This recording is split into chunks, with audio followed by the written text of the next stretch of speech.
Celle qui a accompagné tous ses choix, c'est elle, Elisabeth, sa femme. Il l'a rencontrée à 19 ans. Elle pensait épouser un prof de français. C'est avec un homme politique qu'elle fera sa vie. Je ne m'y attendais pas du tout. D'abord, je ne m'attendais à rien. Vous savez, quand on se marie à 20 ans, on ne s'attend pas à grand-chose. On est un peu sur un nuage.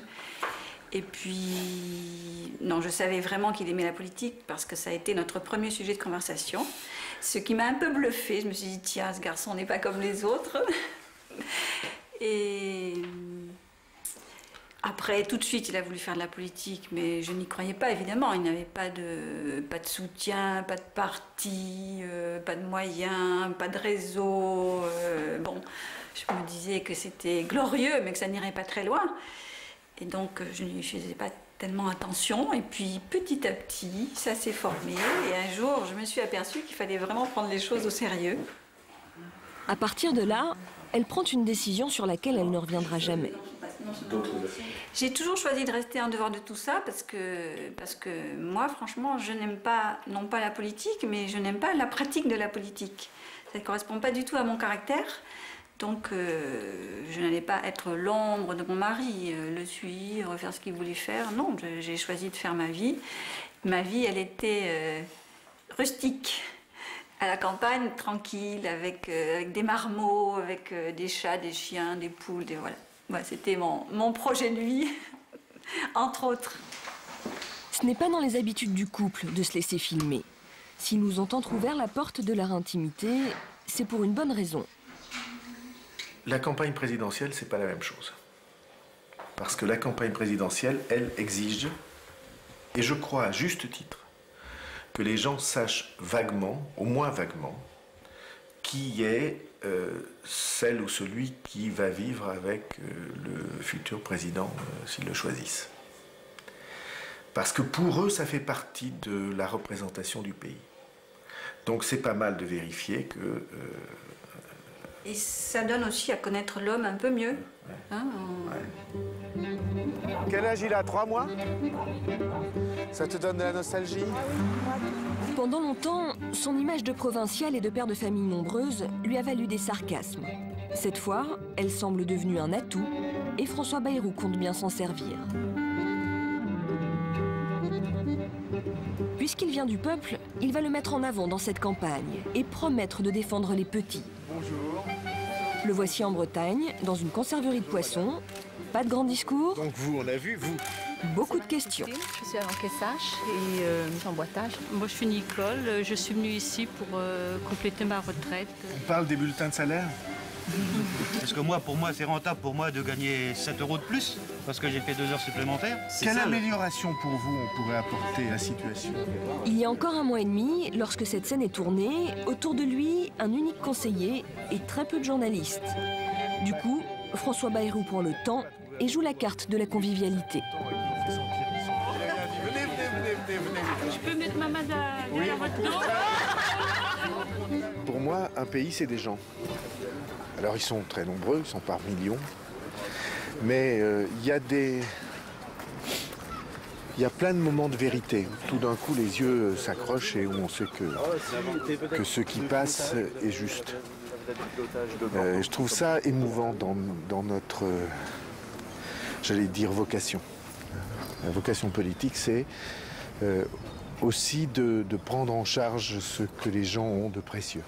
Voilà, leur famille, leurs enfants, leur espoir. Enfin. Une vocation, une stratégie aussi, qui l'amène à se déplacer dans les coins les plus reculés de France. Il fait parfois des kilomètres pour parler à 2 ou 3 personnes. Dès qu'il le peut, il engage la conversation. On va créer 2 emplois nouveaux sans charge. Et lorsqu'il donne des interviews, il n'oublie surtout pas les petits médias, comme cette télévision savoyarde. Pas des repères de supermarché. Pour Marielle de Sarnez, sa directrice de campagne, les débriefings après déplacement sont faciles à faire. Vous savez, on est des petits artisans, hein. On n'est pas, voilà, on n'est pas une grosse entreprise, hein. C'est une petite entreprise, la campagne de François Bayrou. Donc oui, on essaye de voir ce qui a marché, ce qui va moins bien. Mais bon, en général, ça se passe plutôt bien. De toute façon, lui, une fois qu'il est sur le terrain, ça roule tout seul. Je dis, il aime bien. Par choix ou par défaut, François Bayrou n'a pas les moyens de s'aligner sur la campagne de Ségolène Royal ou de Nicolas Sarkozy. Bon, ça va ? Là encore, il va faire différent. Au siège de l'UDF aussi, on est plus proche de l'artisanat que de la machine de guerre. Sur la réunion de mobilisation. Depuis le mois de janvier, une centaine de personnes préparent la campagne dans cet immeuble de 3 étages. La moitié environ sont des bénévoles. Le budget pour la présidentielle est de 7 millions d'euros, près de 3 fois moins que celui du PS ou de l'UMP. Alors on cherche des moyens originaux de faire campagne. Et tout le monde s'y colle. Et donc là, vous formulez votre réponse dans le champ.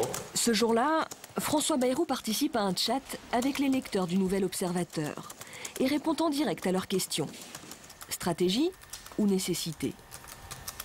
Je passe plusieurs heures par jour sur Internet parce que c'est les Français en direct.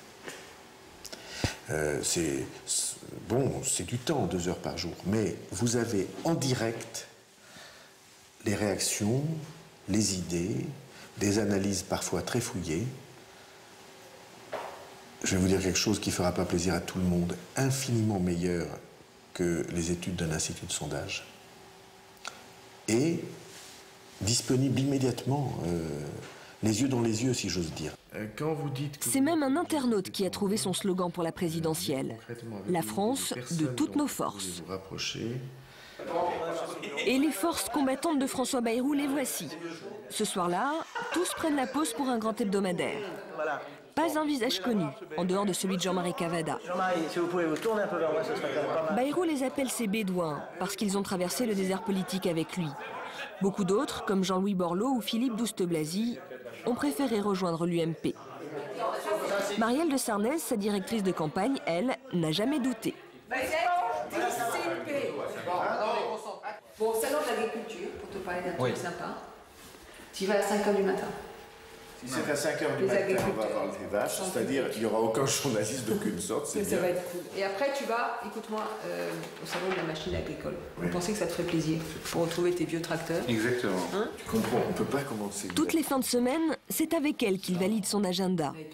Depuis 30 ans, François Bayrou ne prend pas une décision sans lui en parler. Et elle reconnaît avoir de l'influence sur ce catholique convaincu. J'ai pu l'aider sur quelques sujets de société, voilà. Peut-être, je pense à toute la question du Pacs à un moment, qui était une question difficile sur laquelle François avait sa propre réflexion. Je crois qu'il a évolué sur ces sujets-là, je trouve ça bien, parce qu'il a pu prendre en compte les attentes aussi de ceux que ça concernait. Voilà, pour le reste, la politique, ça consiste à essayer de regarder l'ensemble de ce qui pourrait faire que demain la société fonctionne mieux et que la vie change en bien pour les gens. Donc ça touche à absolument tous les sujets.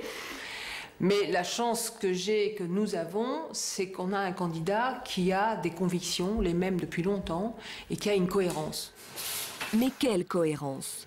Pendant longtemps, l'UDF, c'était la droite tiède, une force d'appoint pour le RPR. Lorsqu'il prend la tête du parti en 98, Bayrou promet de lui donner son indépendance et apprend à dire non. La présidentielle de 2002 est un tournant. Première claque, une vraie celle-là, à un gamin à Strasbourg. Les claques suivantes seront symboliques, mais tout aussi cinglantes. Il les réserve à sa famille politique, comme au moment de la création de l'UMP, devant un parterre de chiraciens. Nous pensons tous la même chose, c'est que nous ne pensons plus rien. Les Français ne veulent plus de cette République noire. En mai 2006, il brise l'ultime tabou. Comme la gauche, il vote la motion de censure contre le gouvernement Villepin. Il y a eu un moment de ma vie où j'ai su qu'il fallait changer les choses en France et pas être un acteur du jeu habituel. Et ça se fait dedans. Ça se fait dans le caractère d'un homme ou d'une femme. Ça se fait quand vous regardez vos enfants.